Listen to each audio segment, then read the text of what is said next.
Hi, I'm Joni Patry, and welcome to my YouTube channel. Well, today I want to talk about something that we always want to know about. Is someone telling the truth? This is easily seen in a chart if someone is truthful. So I'm going to show you some clear-cut, easy ways to get a sense of how truthful someone is by their birth chart. But before I progress on with that, I want to remind everyone to sign up for my free newsletter where you can get all of my predictions delivered to your email address once a week. You won't want to miss that. So go to galacticcenter.org, sign up for my free newsletter. While you're there, check out my online magazine, Joni Patry's Astrology Insights. It's an amazing magazine of so much information, over 100 pages of articles from great authors. Check that out. Then the other thing is my beautiful jewelry. There are links down below. You can click on that. But don't forget, if you want to learn astrology, I have an online school, and the new start date begins January 25th. Don't miss it. My school's website is University of Vedic Astrology.com. Okay, so let's get going. How can you tell if someone's telling you the truth in a chart? Well, Jupiter is the planet that is called Guru in Vedic astrology. So it is the truthful one. It's about bringing the truth out. So just assessing where natal Jupiter sits in a birth chart. And don't forget, you're always going to look at a chart from the moon. So we look at a chart, if we don't have a birth time in particular, you're going to want to look at a chart making the moon the ascendant. So you see, the moon is the planet that deals with how we feel. And it is so important in Vedic astrology. It really sets up the whole cyclic process of our dashas that indicate when everything unfolds in your life. So you see, Vedic astrology is a lunar-based system, whereas Western astrology is pretty much a solar-based system. But getting back to Jupiter in the chart, the ninth house is the other variable that you're going to assess, because the ninth house is the house that deals with the truth in our beliefs, right? So the ninth house is our spirituality. It's religion, spirituality, our beliefs, our truths, right? So you're going to want to look in a chart. Look at the ninth house. Here's the rule. Look at the planets in the ninth house. But most of all, you're going to look at the planet that rules the ninth house. Now, a planet that rules a house is when you see the sign on that house cusp. What planet rules that sign is the planet that rules that house. So you're going to look at the ruler of the ninth house. You're going to look at Jupiter and planets aspecting the ninth house. So I thought it would be interesting to put up the chart. Let's look at this chart of Jeffrey Epstein. Now, we know that he wasn't the most upstanding individuals in this world. And yeah, I think what's fair to say, he wasn't honest or truthful in many respects. And it just was not a nice guy in some respects. I didn't know him. Maybe he was nice in some way, but we all know that, you know, he went down and pretty much, you know what his chart pretty much says. And I did, I analyzed his chart way back in the time when he passed away, when he died in jail. Jeffrey Epstein did not die accidentally, or did he commit suicide? Let's set it straight by looking at this chart. But we don't have a birth time for Jeffrey Epstein, so conveniently, I just make the moon the ascendant. And luckily, well, the moon stays in a sign for 2.5 days. And luckily, on his birthday, the moon was entirely in the sign of Pisces. So putting up his chart, we're making the first house where the moon is Pisces, although we have no birth time.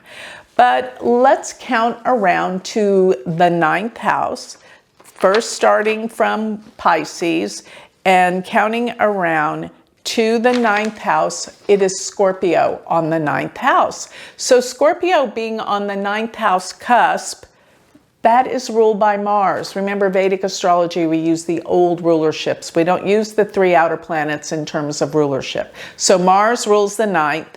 And look where Mars sits, in the 12th house. Let me just say this. If the ruler of the 9th sits in a Dastana house, and those are the very difficult houses, which are 6, 8, and 12.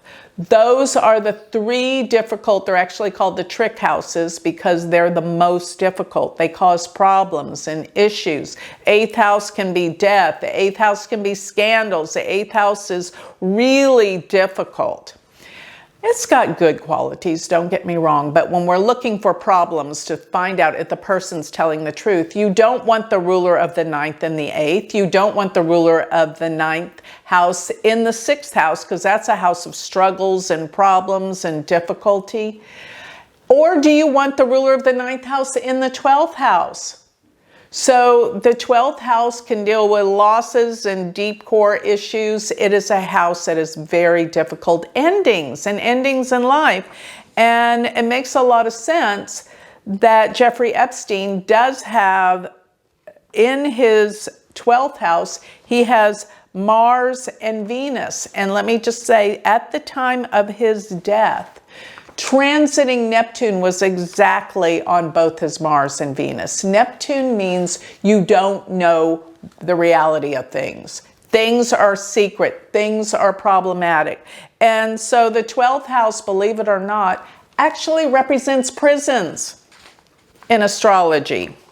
So it makes sense that Neptune was on 2 of his planets in the 12th house. Now, Neptune moves really slow. This is a very long-acting and rare aspect. It takes about 160 years for Neptune to go through the whole zodiac. So this was a rarity. He died exactly when Neptune was on his Mars and Venus. And regardless whether we know his birth time or not, those 2 planets, Neptune was directly on them, and from the moon it goes to the 12th house. So this is very telling that there was a mystery, and definitely he was murdered. He knew too many people, let's face it, and those people didn't want him telling on them, I'm sure. So aside from all that, was he truthful?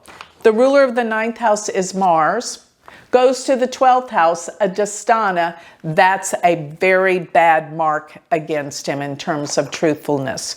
But not only that, Mars sits right next to Venus. You think, well, that's nice, Mars-Venus conjunction. Get a load of what house Venus rules. If you look from the moon, Venus rules the 3rd house and the 8th house. So Venus rules the 8th house, and it sits with Mars, ruler of the 9th house, and they're both positioned in the 12th house. So 8 and 12. This guy doesn't tell the truth. So you really can't believe much of what he said when he was alive. All right? Now Jupiter, just to assess where Jupiter is, Jupiter sits in Aries. It's in his 2nd house. That's not so bad. That's one of the reasons why he had so much money. This guy was a multi-millionaire. Jupiter's in the 2nd house of money. Jupiter's abundance and wealth, as well as telling the truth. But I gotta say, when malefic's aspect, which if you will notice, Saturn aspects Jupiter by opposition. A malefic is tainting Jupiter. And another thing is, Jupiter sits there at 18 degrees. If you'll notice where Rahu and Ketu are in this chart, they're always opposite. They sit at 19 degrees Cancer, and Rahu sits at 19 degrees of Capricorn. Therefore, Jupiter sits exactly in a square position at the midpoint of both Rahu and Ketu. This is critical. And Jupiter actually being in the 2nd house can be his voice. And I don't think you can believe much of what Jeffrey Epstein said. Now, if we had his birth time, we would analyze the whole chart from his ascendant as well as his moon sign. Do both. And this is where you're going to find if somebody is honest, truthful. Analyze Jupiter Analyze where Jupiter is from the moon. Analyze where Jupiter is from the ascendant, the rising sign, if you have a birth time, as well as where the ruler of the ninth house sits, planets it may be influenced by conjunction or opposition. So once again, the ruler of his ninth house being Mars in the 12th house, sitting exactly with Venus, ruler of the 8th house. Sky does not tell the truth. Not only that, Neptune was on both of them. He was up a creek. He was in big trouble. And yeah, you couldn't trust him. Let's put it that way. So this, I think, was a pretty clear-cut example.